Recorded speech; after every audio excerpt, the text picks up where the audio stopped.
In Sheridan, Wyoming, nestled somewhere in between the local coffee shop and Smith Barney, is a nondescript old building where one man turns Western tradition into a work of art. Don Butler saddles and leatherwork are world-renowned for their beautiful designs and quality craftsmanship. However, true to his cowboy roots, Don won't say much about himself.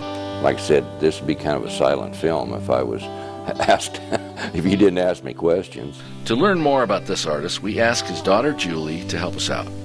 We visit her in Cody, where she owns and operates the Custom Cowboy Shop. The first thing we learn is that the Butlers are real cowboys. My dad cowboyed as a living as a kid. As long as I've been alive, he has done either ranching, horses, you know, doing stuff with horses, or his leather work. Whenever I didn't have a brand call while I was working in the shop. I always tell everybody my dad taught me how to drive when I was 4 years old. I was too little to be in school.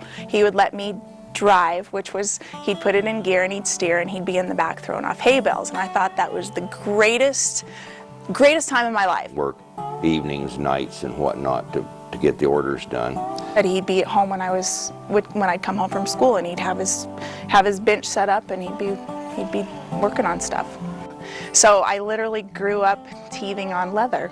What started as a way to make life on horseback a little easier has earned Don awards such as Saddle Maker of the Year in 1999 and numerous Best in Show awards at different saddle shows. We ask where he gets the ideas for his intricate leather design. You know, that's probably a great question and hard for me to answer. I spend a lot of time with him when we go down to Vegas to do our show, and just down there he'll go into like a Coco Chanel store, which is so random, you'd never think he'd go in there, but he might spot like a purse or something that he admires the construction of the purse. You know, it may not be the tooling, but it's the construction, it's the design.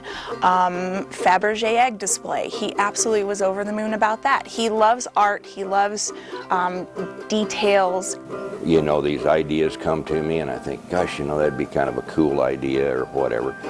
I guess he just always is observant of his surroundings. He's forever doodling on placemats in restaurants. Despite encounters with Hollywood and Coco Chanel, Don remains a true cowboy and instills into his work the values and ethics of his upbringing.